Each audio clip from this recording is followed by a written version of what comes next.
Few days back, I was trying to buy an air conditioner. At the time of billing, I asked the shopkeeper to provide me with the details so that I can transfer the amount via NEFT or RTGS. He said no, rather take a zero cost EMI option and I will be giving you a discount of Rs 2000. This is absolute madness. Firstly, if I am willing to pay the total amount upfront, then why I am being made to take unnecessary loans? Second, why me taking loan is beneficial for the shopkeeper. This is absolute crazy. Think of it as if you are a shopkeeper. Would you be interested in getting your money back in lump sum or in installments? No doubt, you would want the customer to pay the total amount in lump sum. Rather, you would be willing to offer him a discount if he pays you back in lump sum. In this video, we will be discussing why do people end up taking loans, and if you are someone who have taken debt, I will be sharing a strategy you can use to repay your debt at a faster pace. Hi everybody, my name is Samesh Rajpal and welcome back to my YouTube channel, where we help you to take control of your financial future and mental well-being. If you are new to this channel, kindly consider hitting that subscribe button and liking the video. With that said, let's get started. First, let us address why do we end up taking unnecessary loans. By unnecessary loans, I mean those loans that are not helping you generate positive cash flows. For example, if you have taken a loan to purchase a rental property or a commercial property that you can further rent it out, the loan that you have taken for purchasing these properties, these loans will be a positive cash flow loans. That is, they will help you earn money, while with unproductive loans, I mean those loans that have a negative cash flow effect on you.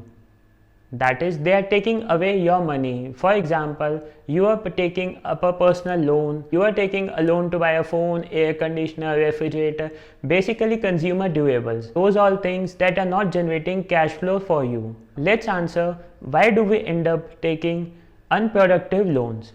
One of the reasons for this is our desires. We are being sold expensive cars, watches, mobile phones, bike, etc. in a perception that if we would be having these things, people would be thinking that we are rich or successful. That is why every advertisement or a social media post is designed in such a way that it is trying to sell you something or the other. These days, even society tend to judge you by what all things you have. Example, a person has 1 crore rupees in his savings bank account, yet he drives car worth rupees 10 lakh. He will be considered poor because he is driving a car worth rupees 10 lakh. On the other hand, if another person drives a car worth rupees 1 crore, though he is not even having rupees 5 lakh in his bank account, still he will be considered rich, even though he has purchased that car on loan. These days, what is happening is people do have a desire. Also, they also have an easy access to credit. There is a huge demand for credit card, personal loans. These days, some buy now pay later apps have also made up to the market. You just have to apply for a loan and within minutes you will be getting a personal loan right into your bank account. These days, banks are very easily offering credit cards to almost everyone. And on top of that, they are giving you offers like zero cost EMI or cashback offers or money back points. So what all is happening, since the availability of credit is made very easy, as a result, people end up buying things that are not necessary for them, even at the cost of paying heavy interest rates on these loans. Since we know why do we end up taking more and more loans, now it's time to discuss about a roadmap that you can use to pay off your debt as fast as possible. Also, if you can save some money on interest cost as well. Here is a step-by-step procedure that you can use to achieve this goal. Firstly, understand your debt. You need to understand how much debt you own and what is the interest rate that you are paying on that. This step is really very important. because this will be setting the goal that you want to achieve. Make a list of money that you owe to others, the amount that is still outstanding, also the interest rate that it is costing you. Since you have the rough estimate of the goal that you are trying to achieve, let's move on to next. Track your spending. Figure out how much money is coming in and how much money is going out. Most people have no idea as to how much money they are spending. In those moments, you tend to think it isn't a big deal. But if you consolidate all these expenses, you would realize that you end up spending meaningful sum of money on unnecessary expenses. Seriously, it will be an eye-opening experience. People struggle with financial understanding on everyday basis. Let me ask you a question. How will you undertake a spending decision, let's say of rupees 70,000? You would be saying you will be checking bank balance, opportunity cost, doing some Excel calculation and stuff. But seriously, guys, this is all academic stuff. In reality, let's say you have gone to a mall with your mother or a girlfriend or your wife. She wanted to buy a dress for herself and you want to buy a t-shirt. What you would be doing? Doing Excel in the mall, or you would be checking your bank statement or an opportunity cost?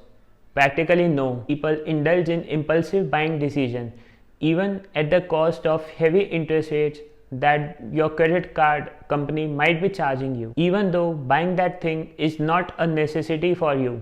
Whole point of tracking your spending is that you will be able to understand where your money is going and you will be able to optimize your spending. As a result, the money that you have saved, that can be used towards paying off your debt. Next, make a list. You need to make a list of your needs. This includes your food budget, traveling, housing loan mortgage payment, or if you stay on rent, electricity bill payment, etc. The things that are essential for you to survive. This would be the bare minimum thing that you need in order to survive. Next, you need to make a list of your wants. These are going out on dinners, having expensive coffee, anything that you want to do but are not necessary for you. Basically, without incurring these expenses, your life won't be destroyed. Once you have done this, next, cut it out. Go through your wants, cut out whatever is possible. Usually, you get a way to cut down your want list either by cutting the expenditure altogether or by finding a way to it. Like, instead of ordering food on a food delivery app, you can simply home cook the food. That will be saving you some money. Also, on top of that, you will be enjoying a healthy, delicious home cooked meal. These are just few examples. You can easily find more ways to save money on. Remember, money saved is money earned. The money that you would be saving, that you can easily use to pay off your debt payment, which will be accelerating your debt repayment. This step is all about reducing, cutting down to bare minimum levels and the amount that you would be saving that you can use to pay off your debt. Now, speaking of savings, that is consolidation. Depending on your debt and interest rates you have, it might be worth it to look into debt consolidation and save more money. Here is how debt consolidation works. Let's say you have 4 credit cards and you have some outstanding balance on each of them. Also, you have a personal loan. The amount of interest that each credit card company would be charging you would be different. Also, the interest rate that bank would be charging on your personal loan would be different. That is, on all 5 loans, your interest rate would be different. Also, there would be 5 EMIs that you would be paying on a monthly basis. You can consider consolidating all these 5 loans into a single loan, and now you would be paying just one monthly EMI and a single interest rate. Often, this interest rate that would be charged on your debt consolidation is often far less than the interest rate that you would be paying on your 4 credit card loans and a personal loan. In addition to that, if you have multiple credit card debts and you cannot go in for debt consolidation, you can go for a balance transfer to some other credit card company that would be charging a zero cost EMI or a far less interest rate that you would be paying on your existing credit card debts. Else, you might also consider taking a personal loan and pay off your credit card debts. because the interest rate that you would be paying on personal loan is far less than the interest that you would be paying on credit cards. By using any of these methods, you will be able to save some of your interest cost. Here's a word of caution that just be responsible with the personal loan that you have taken for the repayment of your credit card debt. It shouldn't be the case that you have taken a personal loan and now you are saying, let's go, there's a new iPhone in the market, let's buy that iPhone, or let's buy a television or something else. Just use the personal loan for the purpose that you have taken it for. And once you have paid off your personal loan debt as well, stay away from it. Let's talk about the first method, snowball effect. Pay off the lowest balance in debt first, irrespective of the interest rate. Next, the second lowest, then pay off the third lowest, then pay off the fourth lowest, and so on. The biggest benefit of using this method is that you get a psychological boost, that you are seeing results and helps you keep on track. But it might be the case that it won't be saving you much on your interest cost. Next method is avalanche method. This method says pay off your highest interest rate debt first, then pay off the second highest, then pay off the third highest, then pay off the fourth highest, and so on. The biggest benefit of this method is that mathematically it helps you save some amount of interest cost. But the drawback, you won't be getting a psychological boost that you were getting while using the snowball strategy. Which strategy suits you, it depends upon person to person.